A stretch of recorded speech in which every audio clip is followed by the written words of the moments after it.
Astigarraga Ordoc, que é historiador e consultor. Kiko, posso te chamar de Kiko? Claro que sim. Então, fala um pouquinho o que tu faz, quais são as tuas disfunções ou funções neste nosso mundo globalizado, ou nem tanto. Bom, Silvio, primeiro quero agradecer o convite, é muito bacana estar conversando contigo. Tu é uma pessoa que a gente já se conhece, acho que há quase 7, 8 anos, Mais ou por menos. outras Outras levadas por vias. aí. É. E vira e mexe a gente se encontra em eventos culturais, etc e tal. Eu agradeço muito o convite, é um prazer estar aqui conversando contigo. E, bom, meu nome é Christian, sou historiador, eu trabalho com história de empresas desde 98. Eu produzo conteúdo para que as empresas comuniquem a sua história e consolidem a sua marca com os públicos de interesse delas, público interno, público externo, etc e tal. Mas aquele negócio, né? Se eu vi uma vez historiador, sempre historiador, e Sempre. a gente vai se adaptando à pesquisa, a curiosidades, né? Então isso aí é muito bom assim a gente poder falar de outras coisas que não seja o meu trabalho em si e se voltar Uhum. para a raiz que é a história. Que é a história. Perfeito, perfeito. E por falar em história, vamos trazer um pouquinho da história para o nosso dia a dia. Sim. Tchê, a gente está passando pelas 7 pragas do Egito? É interessante isso aí que tu coloca, porque sempre que eu falo alguma coisa de história, eu acho bacana a gente remeter aos causos, às lendas, aos mitos, né? E é interessante tu pensar assim, a gente fala até hoje nas pragas, né? As Uhum. pragas ligadas à questão da religião. Quem é que sofre as pragas na religião cristã e talvez até em outras?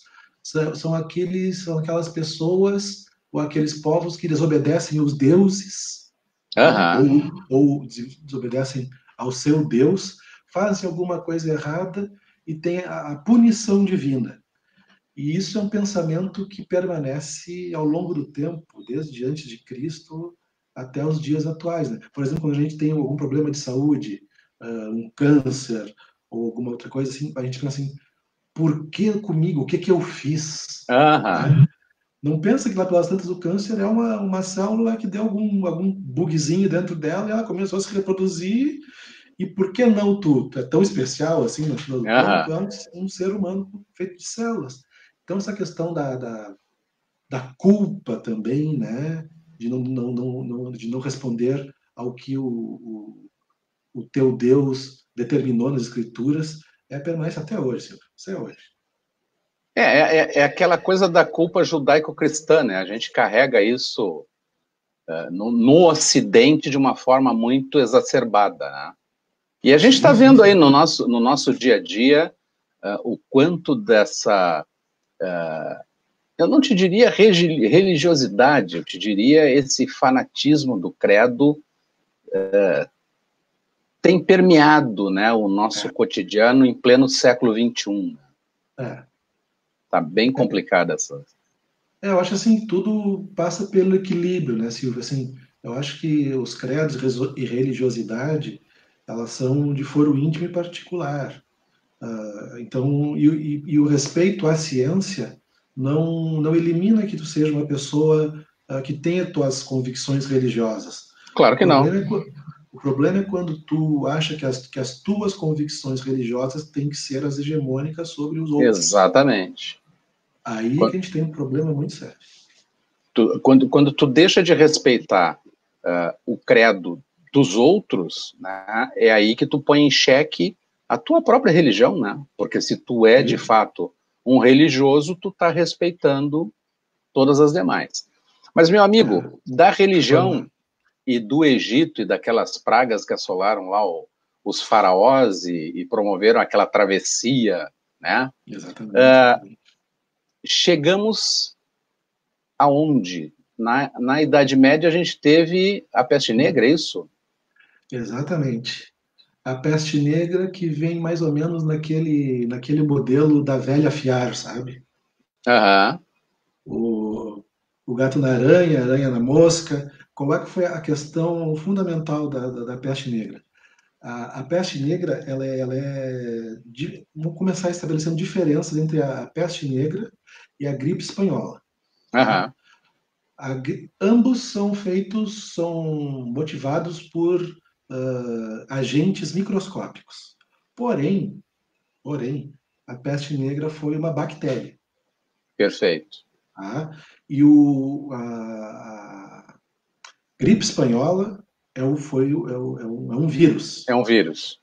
Então, a gente já tem duas diferenças de comportamento e também, posteriormente, a gente vai ver de como combater esses microbichinhos. Aham. A bactéria da peste negra estava presente na pulga do rato. Né? Então, a gente tem que pensar também no seguinte, né, Silvio? As condições de saúde da baixa idade média. Perfeito. Como é que era aquela situação de ruas e tal? Tem um filme muito bacana que mostra isso. Claro, não é exatamente da baixa Idade Média e tal, mas dá para ter uma noção de como era a estrutura viária Uhum. das ruas de uma cidade média. É um filme chamado O Perfume, Perfeito. que mostra muito assim qual era a Baita filme. questão da. Baita filme. No Império Romano existia todo um cuidado com cuidado sanitário. Uhum. E a gente pode ver por dois motivos. Império Romano, a gente vê nas representações de mapas e também nas reconstruções, muitas ruas largas, avenidas, por onde podiam circular tanto uma carreta indo quanto vindo. Isso dá em Uhum. torno de 7, 8 metros de largura, né? Uma junta de bois e tal. E também o cuidado no consumo e na utilização da água que os romanos tinham. Uhum. Os romanos não tomavam água. Não tomavam água. Os romanos tomavam vinho por água, que era a água, que era o líquido sanitizado pelo processo de fabricação do vinho. Perfeito. Eles utilizavam a água para dar Para os de beber animais, né? para os animais, para a higiene das ruas, das casas, etc. Poucos romanos eles tinham esse hábito de beber água. E aí aí o Império Romano cai, se fragmenta, cada cidade é o seu reino, né, que a Idade Média é isso, cada Aham. região tem o seu dono, que é o Onde se senhor criam os feudal. feudos, né? Isso. Isso, o senhor feudal, cada tem os seus feudos. E dentro das muralhas tinha que otimizar o O espaço. espaço. Então as ruas eram estreitas, muito estreitas. Coisa assim de uma rua larga no tempo feudal era de 4 metros. Imagina. Mal passava uma carroça. Mal passava uma carroça. E, além disso, a construção da rua ela era uma construção em V, ou seja, o que caía das casas ia para o meio da O meio rua, da rua. permanecendo ali aquele fio de dejetos. Muito tempo depois, ela foi sendo construída ao contrário. Sim. E hoje a gente tem o que a gente chama de meio fio. Uhum. Aquele fio inteiro que era assim, ele virou 2 fios para os lados. E isso aumentou bastante a questão de higiene das cidades. Então, tu pega esse contexto onde há um problema de Saneamento. espaçamento, de saneamento, de espaçamento. Tem também grandes depósitos de comida dentro da cidade, atraindo Perfeito. roedores e outras coisas. Tem também o hábito humano de não saber tratar os seus dejetos. Colocava na rua, colocava em entulhas, né, em barris, colocava em qualquer lugar. Tudo isso faz com que o cenário para a peste negra estivesse montado. Perfeito. Perfeito. E aí, isso tudo vira uma grande pandemia para aqueles tempos, né? Sim. Atinge toda a Europa, parte da Ásia. Sem dúvida. muito assim, o auge da peste negra, ele durou 10 anos. Só que ele Nossa. teve vários rebotes, na Aham. medida em que... então, a peste negra, o período da peste negra durou em torno, até que ela fosse dominada, até mesmo pelas mortes contaminados, durou entre... Alguns historiadores dizem até 250 anos, Nossa né? Senhora. As ondas. Então, teve a peste negra, começou... e o curioso, vou dizer uma coisa que eu... Como a história ela é cíclica, né? Ela não se repete, mas dando as condições, ela fica muito semelhante. Aham. Quem trouxe a peste negra para a Europa foram os italianos. Olha. Os italianos, eles tinham entrepostos comerciais na China, portos e canais de distribuição. Eles foram cercados por mongóis em alguns portos dominados por genoveses, e ali eles tomaram contato com esse micróbio. Trouxeram para trouxeram para a região que não era Itália, falando Itália para facilitar. Sim, sim. Trouxeram para Gênova, para a Itália, dentro dos navios, e a partir dali se disseminou para todo o continente europeu. Vê como as coisas são semelhantes, né? São semelhantes, exatamente. E dessa vez não foi porque comeram um ratinho, né? Não foi não. E a questão assim da peste negra, que ela é a peste bubônica, né? Ela ataca os pulmões. Uhum. Então, essas ondas que eu falei que permaneceram até 200 anos depois desse impacto inicial causado pela pulga do rato, o primeiro vetor foi a pulga do rato e o seu contato. Mas a gente tem que lembrar também que nessa época, Silvio, as pulgas também não davam só em ratos, davam em gente, porque as pessoas não tinham o hábito de higiene. Então, Sim. teve o vetor da pulga do rato, que picava o ser humano, e depois, quando a pessoa começa a desenvolver os sintomas, o vetor é a pessoa. É a pessoa. Ela ia passando de uma para outra. Perfeito. Muito semelhante ao que a gente tem hoje com Tem hoje. o Covid, com HN1 e a gripe aviária, etc. e tal. Então, assim, tirando o começo, que geralmente é ligado a algum micróbio, alguma bactéria, algum vírus, etc. e tal, o grande vetor das pestes é a pessoa, é o ser É a humano. pessoa. Sim. É ele que viaja, que vai para um lugar para o outro, aquela coisa toda, né? Meu querido, a Cris tem uma pergunta para nós, que é como a peste negra transformou a sociedade? O que a história conta do que podemos aproveitar para hoje? Claro que a gente não chegou ainda na espanhola, Claro, nós vamos claro. chegar lá, Sim, mas sim. já a peste negra já pode nos dar alguns indícios aí. Inclusive, a chamada da nossa live era como é que o Estado, as relações entre Exatamente. a doença e Do o Estado. Estado e da população, exatamente. Isso. Por exemplo, assim, como a gente estava falando antes, não existia um Estado centralizado, existiam microestados, microcidades, micro-regiões governadas pelo seu senhor feudal, né? Aham. E aí as soluções também se assemelham bastante no que a gente tem hoje, até por uma questão daquela época de desconhecimento. Eles não podiam imaginar que existiam animais que não pudessem ser vistos a olho nu. Eles não Sim. pensavam em bactérias, em micróbios, em vírus, né? Eles pensavam em alguma coisa que eles pudessem ver para estabelecer alguma relação de causa e efeito. Assim, de maneira geral, a peste negra ela teve uma posição reativa dos governantes. Eles não sabiam o que estava acontecendo. Então, qual era a reação? Colocar os corpos para fora dos muros, nas cidades muradas. Quando a região ela era muito, muito grande, além das áreas muradas, o enterro, e quando a coisa era muito além do que eles poderiam administrar, era também o que a gente tem utilizado hoje, a incineração dos corpos. Aham.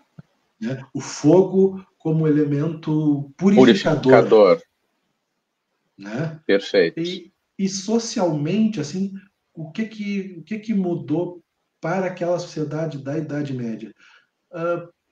Como foram mortos vários milhões de pessoas, eu até tinha notado aqui alguns dados, que daqui a pouquinho eu acho, mas assim, a lei da oferta e da procura.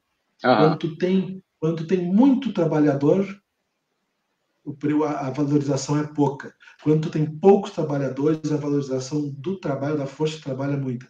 Então, logo em seguida que houve essa queda de populacional, aconteceu que os trabalhadores, aconteceu um incremento acelerado na produção de riqueza.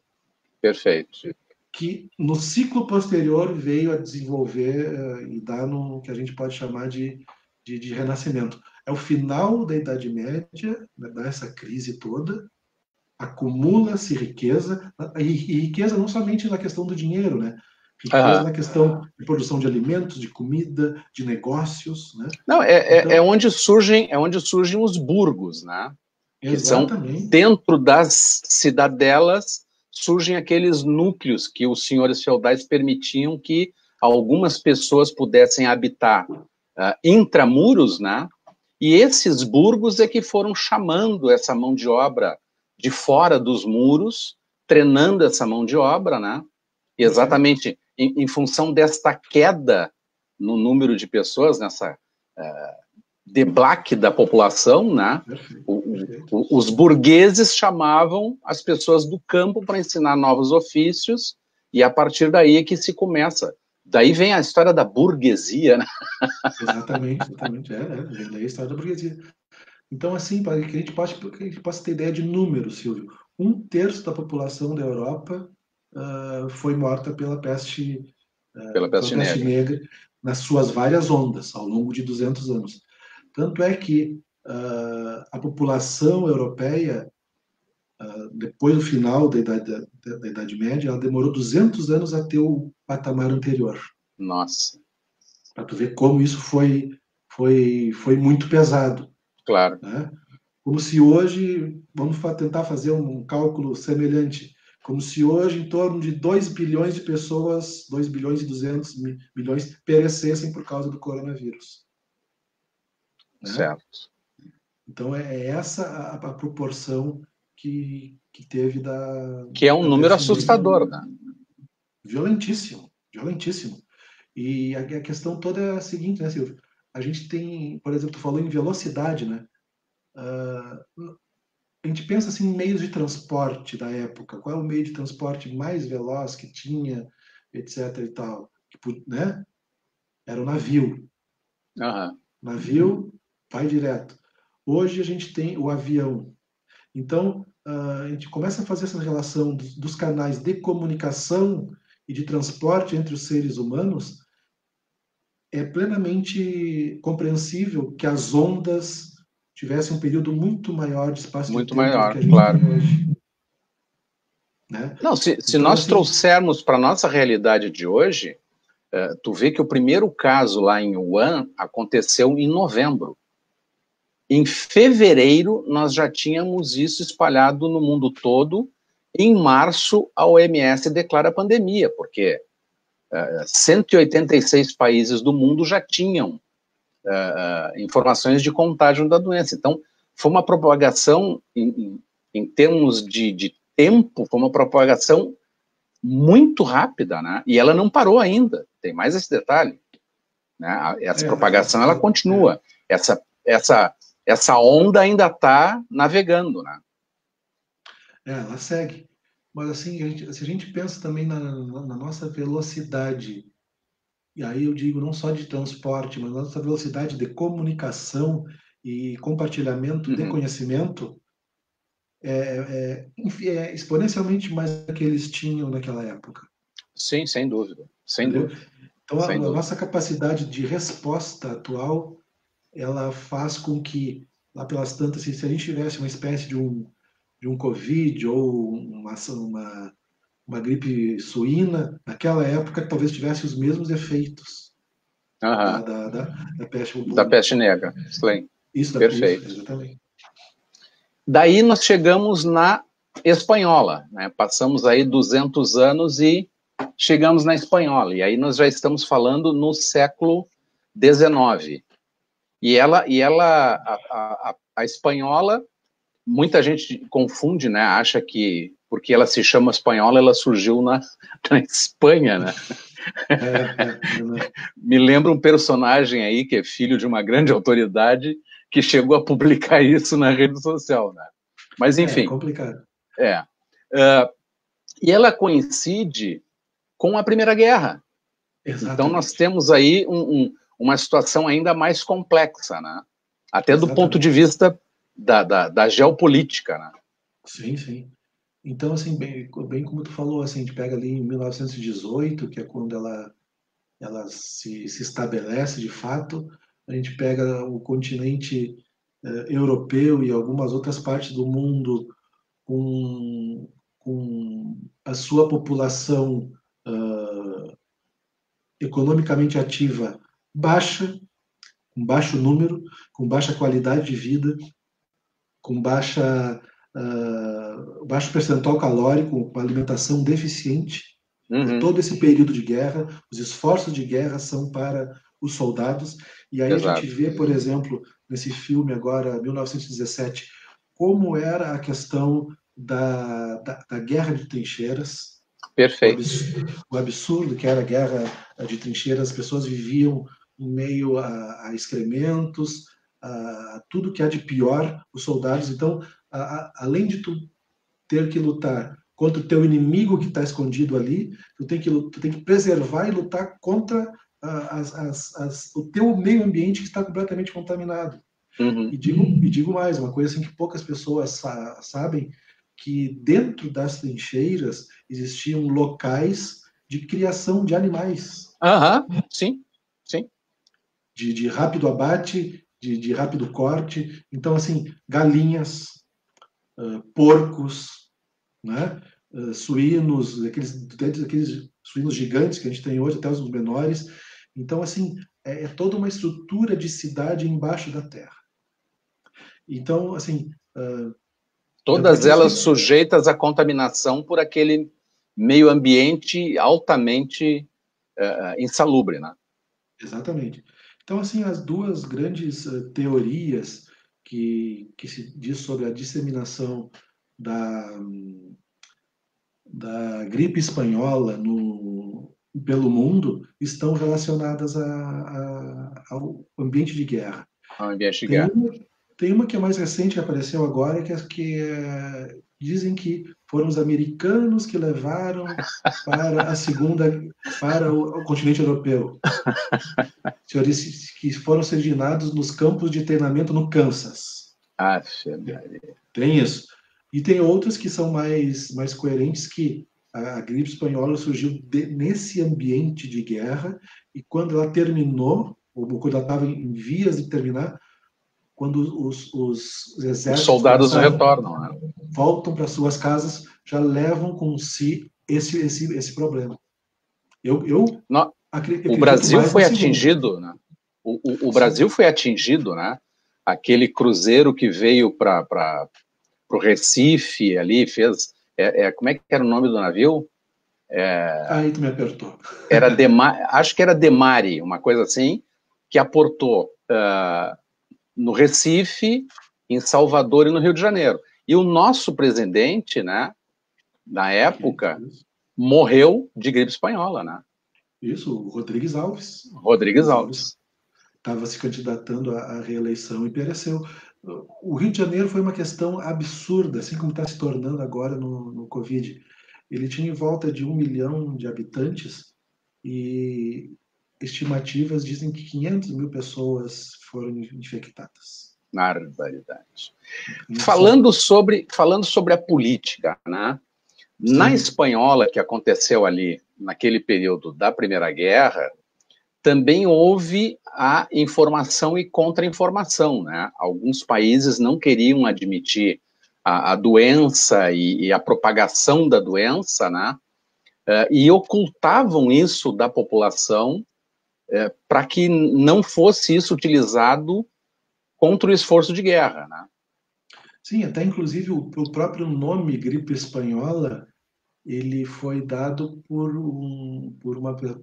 pessoas, por começar a divulgar, por pessoas que não gostavam da Espanha, numa rivalidade franco-espanhola. Então Franco-espanhola.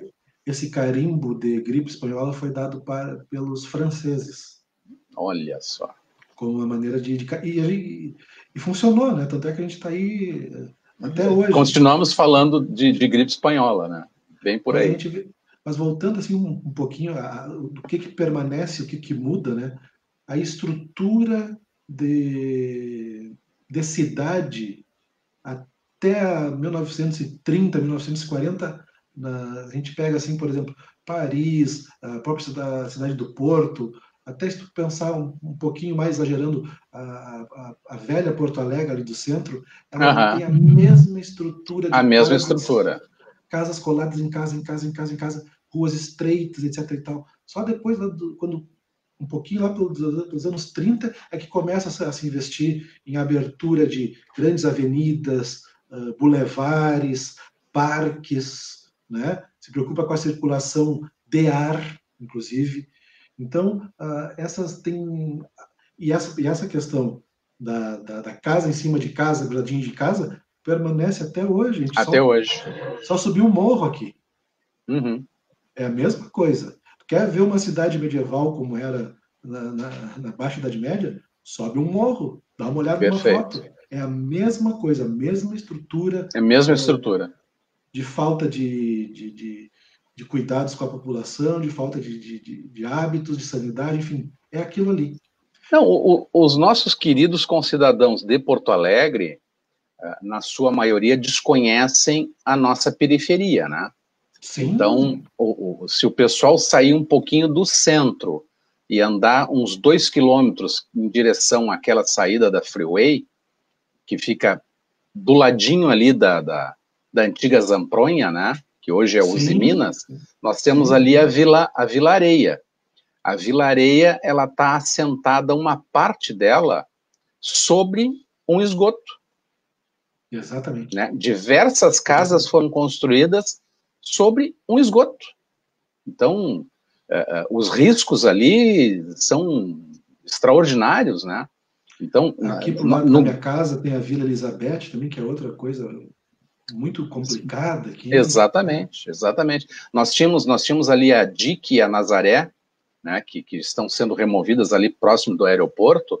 Então, se nós pudéssemos traçar um paralelo daquele período lá da Idade Média, nós poderíamos dizer que o núcleo da cidade é o feudo, né, cercado por todo este entorno que faz um anel na cidade, né, de áreas com um nível de insalubridade gigantesco, com falta de saneamento básico, né, a maioria já tem alguma coisa de água tratada porque faz um gato da tubulação que passa por ali, né, mas o esgoto corre a céu aberto, nas ruas, né, nós temos muitos problemas de sarnas nos animais e nas crianças, e tu vê nestes núcleos, né, na periferia, também a situação da criação de animais. Esses animais estão criados nesse mesmo ambiente. Sim, né? Então, o nível de propagação disso é fantástico, né? Tu falava do Rio de Janeiro. Se tu sobe os morros do Rio de Janeiro, aquilo ali é o retrato do que nós tínhamos na Idade Média. Né? São ruelas em que muitas vezes passa uma pessoa. Exatamente. E essa estrutura que tu falou aí de Porto Alegre são os senhores feudais e nobres no centro e os servos na periferia. Né? É a mesma coisa, não muda na muita periferia, coisa. Bem isso aí. Não mudou muita coisa. Mas ainda sobre a gripe espanhola, há mais registros, no caso do Brasil, no Rio de Janeiro, porque o Rio de Janeiro, tradicionalmente, foi a capital do Império, depois a capital da República, e Aham. tinha muita movimentação de intelectuais e jornais, então foi até bem registrado naquela época. E a gripe espanhola chegou em 18, aí, em 19, 20 já não tinha mais. Então tu percebe assim da peste bubônica, da peste negra, que durou 200 anos, a velocidade foi basicamente de 1 ano e meio Diminuiu. entre chegar e ser curado, extirpado. Por exemplo, assim, ela chegou em junho, julho. Ela chegava, no caso do Rio de Janeiro, estou falando, né? 5 Aham. pessoas infectadas a cada 1.000. Começou assim, 5 por 1.000. Digo assim, mortos, né? 5 Aham. mortos por 1.000. Lá por outubro, dezembro, estava já em 25. Tu Olha aí. imagina o pico dessa coisa. Tá? Lá por março, quando ela já estava oferecendo, já estava com a curva caindo, ela estava em 12 por 1.000, o que é altíssimo para os números de hoje, Sim, mas em comparação com a ascensão, a queda também foi abrupta. foi Né? abrupta. E depois disso, aí sim, foram feitas algumas melhorias na própria infraestrutura do Rio de Janeiro, né? Se a gente quiser dar uma olhada assim na literatura, como é que isso foi retratado, não especificamente sobre a gripe espanhola, mas na questão de como as pessoas viviam amontoadas e com baixa salubridade, dá uma olhadinha aí no livro chamado Cortiço. Cortiço, perfeito. O Cortiço é um livro fantástico que quando o autor ele fala do amontoamento, tu chega a sentir o cheiro da coisa, de tão bem escrito que ele é. Tu vê, sente Perfeito. o nojo das pessoas, o calor, as moscas, tudo aquilo. É um livro fantástico para tu poder imaginar como as pessoas viviam Viviam naquela naquele época momento. e que, em certa maneira, ainda repetem hoje, vivendo em comunidades, favelas, etc. e tal. Né? Exatamente.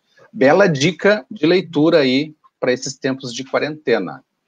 O Cortiço. É, Meu querido, vamos trazendo agora para cá. A gente já viu que os governos agiram basicamente da mesma forma, né, utilizando as pandemias como uma arma de guerra política também, né? sim, também. E aí a gente vem para os dias de hoje. O Sim. que mudou? Não mudou nada. Nós passamos aí 3 séculos e continuamos na mesma. Eu acho que o que mudou fundamental, eu acho que o ser humano ele é o mesmo sempre, né, Silvio? Cada geração ela tem que ser reensinada. Ninguém nasce sabendo nada, não tem um programa pré-instalado. Então, é esse o fator e a importância que a gente deveria dar para a educação das pessoas. Educação, perfeito, Né? Mas, perfeito. assim, o que eu percebo que mudou, Silvio, que pode nos dar a resposta e, e uma luz no fim do túnel, uma das poucas coisas que pode dar isso, é a questão da comunicação. A velocidade de troca de informações entre o ser humano hoje é fantástica, é É fantástica. fantástico. Nunca teve nada parecido na história da humanidade. E eu comentei numa outra live que eu fiz esses dias, que assim, todo mundo fala em eventos mundiais, né? Ah, não, a Aham. Olimpíada é evento mundial, a Copa do Mundo é evento mundial, a final do futebol americano é evento mundial. Não, não é não. A gente está vivenciando hoje o primeiro evento mundial de fato, É verdade. que está É verdade. todo o globo na mesma situação, tendo mais ou menos o mesmo comportamento devido à velocidade da Da comunicação. comunicação. E a, Perfeita comuni colocação. e a Perfeita colocação. comunicação não é só nesse bate-papo que a gente tá tendo aqui. Na comunicação, na troca de informações científicas, de remédios, etc. e tal. E se tu for pensar desde esse macro que trata de vidas e tal, até o teu grupo do condomínio do WhatsApp. Aham. Entendeu? O cara perguntou, tô precisando de tal coisa, não, desce aqui que eu boto na porta, etc e tal. Olha, eu vou sair, vou buscar o remédio, eu vou ali, né? Eu fui buscar meus remédios agora faz uns 20 dias. Fiquei sabendo que poderia pegar os remédios durante 3 meses, né? Para não poder voltar na farmácia. Cheguei no grupo do WhatsApp, ali do condomínio, ó, pessoal, sempre tem idosos e tal, né? Aham. Quem precisa de remédio controlado, aqueles tal, não sei o que, dá para pegar por 3 meses. Pô, sabe? Então, essa velocidade faz com que as pessoas elas tenham mais cuidado sobre a sua vida. Então, se há alguma coisa que pode nos salvar nesse momento, Silvio, é a comunicação. Comunicação. Só. Perfeito. Porque o ser humano é o mesmo, as estruturas sanitárias, claro, para a maioria da população melhorou sem dúvida, mas para as pessoas que sempre tiveram necessidades estão tendo as mesmas há séculos, há milênios, né? A água encanada, o sabonete, o puxar da descarga não chegou nos pobres. Exatamente. Tem que pensar nisso. A gente vive aqui na nossa classe Não, média, em nós condomínios. vivemos numa ilha, né? Claro, A claro. gente, a gente não vê o que está no entorno, né?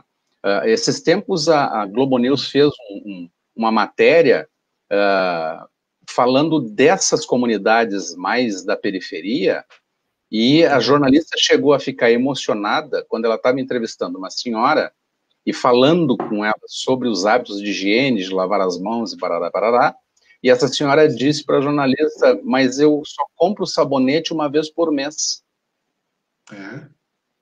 O que eu ganho não dá para comprar mais de um sabonete por mês. Né? Então, isso gerou um impacto, porque a gente vive nessa nossa ilha da fantasia e esquece que tem um outro mundo, né? Um mundo de verdade, né? Com pessoas Isso. reais, com pessoas que estão sofrendo demais e que também não tem um governo, né, que esteja enxergando essas coisas, né? Brasília fica Isso. muito longe de tudo isso, né? Brasília fica longe demais das capitais, né? Propositadamente, né? Propositadamente. Mas assim, Silvio, tem uma coisa assim que uma vez um professor me falou na faculdade que é a verdade mais pura. No Brasil de verdade não tem asfalto. É verdade. Não tem asfalto. Então, se for pensar nos lugares onde não tem asfalto, o sertão, a Amazônia, o Pampa, o Cerrado, até aqui no morro aqui não tem asfalto. Ali é o Brasil de É o verdade. Brasil de verdade, é verdade. É isso aí Ali mesmo. e é nesse Brasil que aí eu penso assim, ó, eu tenho uma postura liberal, de centro-direita, como tu sabe muito bem disso, mas assim, para esse pessoal o do Brasil de verdade é que o Estado tem que ser máximo, tem que colocar a pessoa com dignidade, tirar ela dessa lama, e não somente em momentos de crise. O que geralmente se faz? Se coloca isso vem desde o tempo de sempre, mas enfim, vamos pegar começou lá com o Sarney, o vale leite, o vale isso, o vale aquilo, bolsa isso, bolsa aquilo, mas permanente, mas é como se fosse assim, ó, fica no teu cantinho lá que eu tô te dando alguma coisa para tu ficar quietinho. Bem, exatamente isso. É bem isso aí. Eu vou te dizer assim, ó, não querendo Hum, fugir muito do tema, mas claro, aproveitando claro. o teu gancho, a minha postura é uma postura muito semelhante à tua. Eu sou um liberal, tá? Uhum, Eu não vou me definir de centro-direita. hum, Eu acho que nesse momento está muito complicado para tu tentar te definir de alguma forma, né? Porque claro, daqui a claro. pouco vem alguém e pá, te dá um carimbaço, né? Mas liberal, com certeza, eu acredito nos princípios do liberalismo, não do liberalicionismo, né? É uma coisa Sim, bem, sim, bem sim. diferente. É. E eu sempre propugnei pelo Estado mínimo, isto não Hum, tem dúvida. Porém, são nas situações de crise e de emergência é que o Estado tem que pegar aquele dinheirinho do nosso suadinho imposto, que nós enchemos as burras e os cofres do tesouro, e utilizar isso para o bem da população. Aí é que tu tem a verdadeira distribuição de renda. Né? Então, Meu velho, nós temos aí 1 trilhão de impostos arrecadados. É essa graninha que o Estado tem que pegar e não tem que fazer essa frescurinha que estão fazendo. Ah, eu vou te dar 600 pila em 3 parcelas, e aí tu tem que ir lá e regularizar o teu CPF. Meu, sabe? Não é esse o caminho. Todas as prefeituras do Brasil têm os cadastros das famílias carentes que estão dentro do seu guarda-chuva, sabe? Então, assim, ó, chama os 5.700 prefeitos e diz o seguinte, ó, cadê o cadastro daquelas famílias que tu auxilia no teu município? São essas para quem nós vamos destinar os 600 pila, que é um... Ou mais. Né? Ou mais, né? Então, são esses que vão receber primeiro. Não importa se o cara tem CPF, se o cara não tem CPF, porque a maioria não tem, cara. A maioria... tem muita gente que não tem certidão de nascimento. Né? Exato. Eu estou escrevendo um livro de uma experiência que eu passei, de ter vivido em pensões durante um período de tempo, onde eu me deparei com estas pessoas que vivem abaixo da linha do radar. São pessoas completamente invisíveis no sistema. Trabalham de bico, sem carteira, sem documento, muitos não tinham nem identidade. Então, essas pessoas existem, elas só não estão dentro do banco de dados oficial.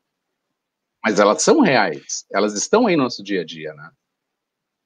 E voltando um pouquinho para a questão que a gente vinha construindo, assim, da peste negra, da gripe espanhola e outras necessidades nacionais, digamos assim, a gente percebe que, Silvio, a Europa, ela vive em crise. Sim. Sempre, desde sempre. Desde sempre. Teve guerra dos 100 anos, guerra dos 30 anos, Primeira Guerra foi lá, Segunda Guerra foi lá, e todas a sorte e desgraças de doenças é a Europa. Então, mal comparando, o Rio Grande do Sul, até pela questão de colonização, etc. e tal, mas também pela questão guerreira aqui, que o Rio Grande do Sul nunca teve paz. Então a gente faz essa comparação de situações que se apresentam aos povos e como eles reagem. Então a gente pega assim, a Europa está meio que acostumada a ter crises e crises e crises. O Rio Grande do Sul, ele é uma região de fronteira, ele está acostumado a ser um estado guerreiro, etc. e tal. Outros estados do Brasil não sabem o que é passar necessidade, como por exemplo a geração da minha avó passou. Na questão da Revolução de 30, que o pai dela foi para lá e os outros inimigos locais cercaram a casa dela, etc. e tal, tiveram que negociar para manter vivo. Né? Existem regiões do Brasil, por exemplo, São Paulo é uma região extremamente pacífica. Perfeito. Ela ficou uma região isolada,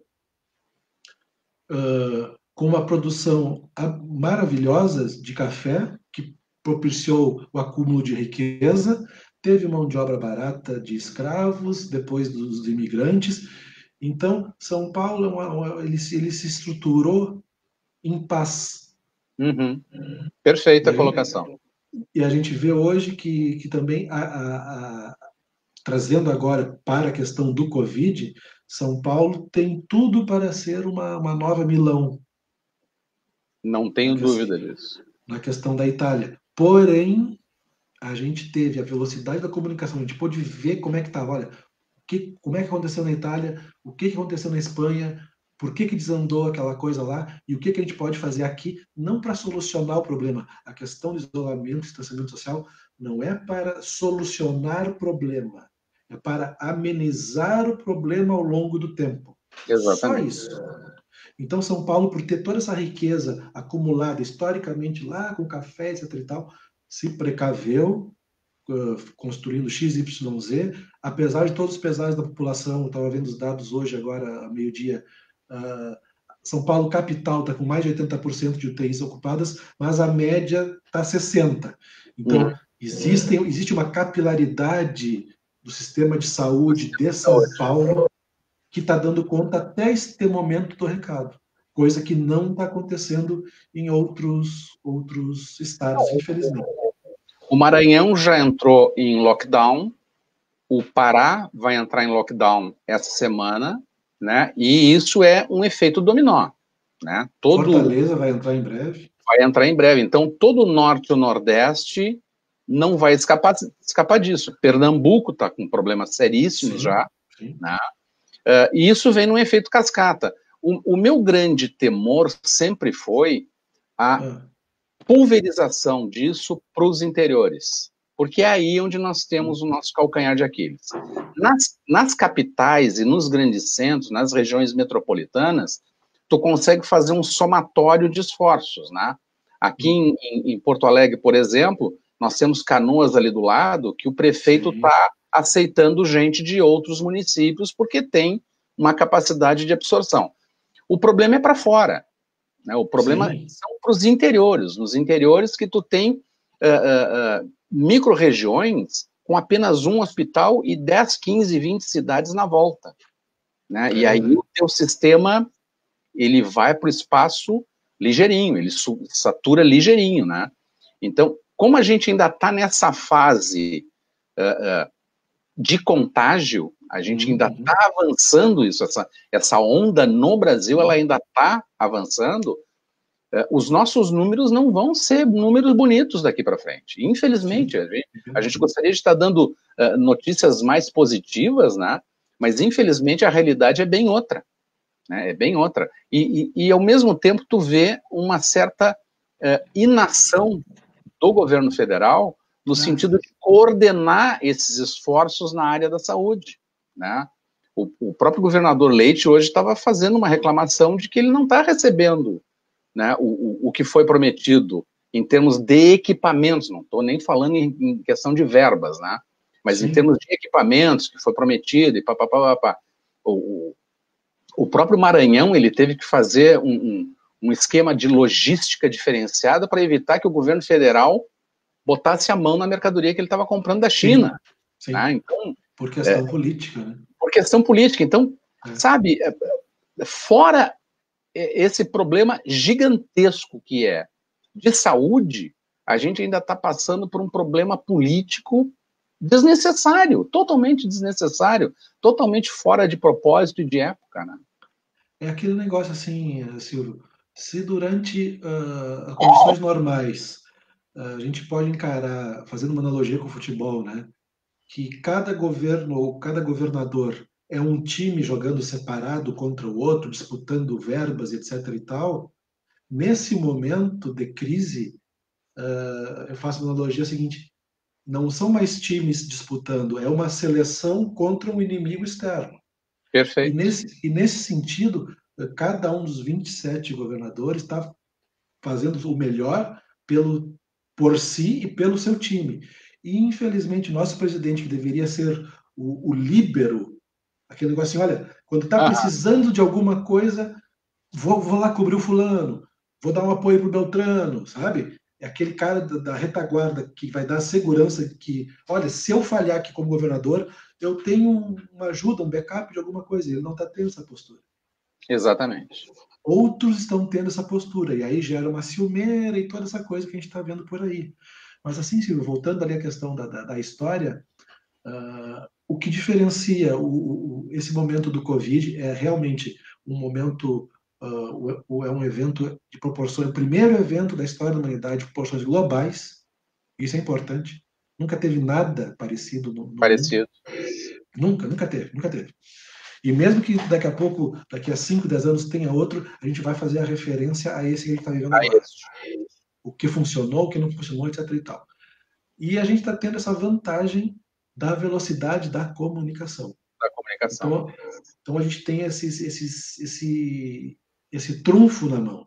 E quem sabe utilizar esse trunfo vai ter a melhor capacidade de resposta e que vai resultar em vidas. Eu acho que é esse o diferencial das duas anteriores. A gente não tinha governos muito bem estruturados nos momentos, no caso do governo da Idade Média descentralizado, no caso da gripe espanhola, os governos fracos por estarem saindo de uma guerra, de uma crise mundial, que é sempre muito ruim. E mal ou bem, o Covid nos pega num momento sem grandes conflitos armados, etc. e tal, com uma boa capacidade de comunicação, com uma infraestrutura de produção fora da China que ainda dá alguma resposta. Então, eu acho que apesar do cenário que se apresenta aqui no Brasil ser muito complicado, ele poderia ser muito melhor se determinadas posturas fossem feitas. Mas ele poderia ser exponencialmente pior. Perfeito. Eu acho que é Perfeito. por aí a nossa vantagem. E outra coisa, né, Silvio, a gente estava conversando antes ali offline, essas lives que a gente faz, assim, que eu deixo de dica para vocês, assim, conversem com os amigos de vocês, sabe? Eu tenho uma amiga minha lá no Maranhão, que é professora, hoje eu vi as postagens dela, falei assim, botei ali no inbox, olha, tu tá fazendo o teu melhor, sabe? Não esmorece, faz aí, fica fechada, tá fazendo certo. A gente Eu acho que sabe essa que rede de solidariedade, aproveitando o teu gancho da comunicação, eu acho que essa rede de solidariedade, que é uma coisa que não se ouve muito falar, apesar de que muitos canais de mídia têm dedicado já um espaço, estão copiando a ideia do nosso querido amigo Renato Martins, da Rede Atitude Positiva, né? E estão dedicando espaços para notícias positivas. Eu acho que essa rede de solidariedade, aproveitando essas ferramentas de comunicação, eu acho que essas, neste momento, são realmente as salvaguardas que nós temos, né? No momento que tu está entristecido, que tu está amargurado e tal, poxa, tu tem sempre alguém com quem tu pode bater um papo, que tu pode conversar, que tu pode abrir o teu coração e receber alguma coisa boa para melhorar o teu astral. É mais ou menos por aí a coisa. é, por aí sim. Temos uma mensagem ali. Temos. A Cris está nos colocando, mas infelizmente, assim como temos a velocidade da comunicação, temos a hipervelocidade da descomunicação e da propagação Andando pelo mundo. andando pelo mundo.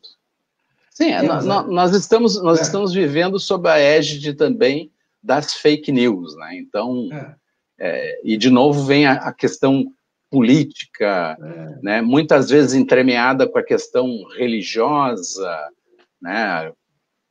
Estão procurando agora a pessoa, aquela que postou a foto do caixão com o travesseiro, que foi lá de 2017, como se fosse de agora, estão procurando porque ela pode pegar 9 anos de cadeia, né? Eu gostaria muito que isso virasse moda, né? Que as pessoas que propagam fake news tivessem o seu direito de ir e vir cassado. A guerra, na realidade, é uma guerra de narrativas onde a batalha é diária e o saldo ele tem que ser batalhado dia a dia. Dia a dia. Perfeito. Né? Se tu vês que alguma coisa é muito estranha, ou se tu sabe que aquilo está sendo propagado não é o certo, o correto, vai lá e fala. Porque assim, fala, exatamente. Mesmo que, por exemplo, o Silvio tenha um pensamento completamente diferente do meu, e se ele falar uma barbaridade, eu tenho o dever de combater, não para mudar o pensamento dele, mas não, sim é de quem está em torno.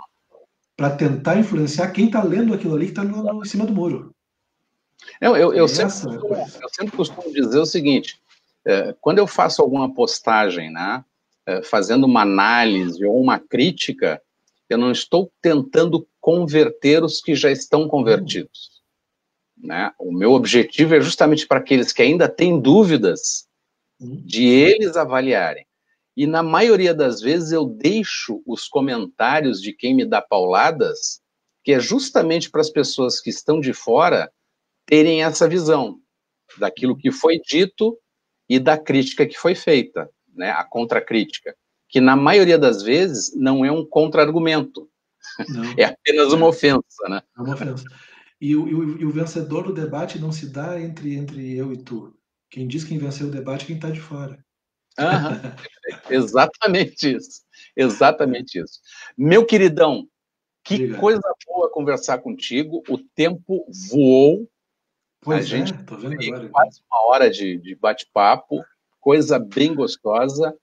Vamos fazer mais, de repente vão surgindo outros assuntos aí e a gente vai agendando algumas novas. Uma dica assim, finalzinha, me dá um serviço do Christian. Onde é que o pessoal encontra o Christian? Como é que faz para contratar o Christian? Sim. Pessoal, assim, então vocês podem me achar ali no Facebook, Christian Ordoc, no Instagram e no Twitter é @kikordoc. Pessoal que tem alguma demanda para organizar acervos, criar narrativa da sua história, da história da sua empresa, do seu clube, da sua instituição, fala comigo ali, dá uma olhadinha também na página da História Empresarial Consultoria. E eu, mais uma vez, já me disse, aproveito aqui para me despedir do Silvio, dar um até logo. Ficou muito faceiro, achei que foi um bate-papo muito fluido, muito agradável. E sempre que precisar, a gente está aqui, só mandar o WhatsApp ali e já está pré-aceito, como sempre. Que maravilha, que maravilha. Show de bola. Galera, a gente fica por aqui. Amanhã essa live vai estar no YouTube. Procura lá no YouTube, procura no Facebook. Participa das próximas. Em breve a gente está fazendo outros agendamentos com outras figuras importantes para nos darem as dicas e a gente conversar sobre tudo isso que está acontecendo neste novo mundo que se avizinha. Valeu!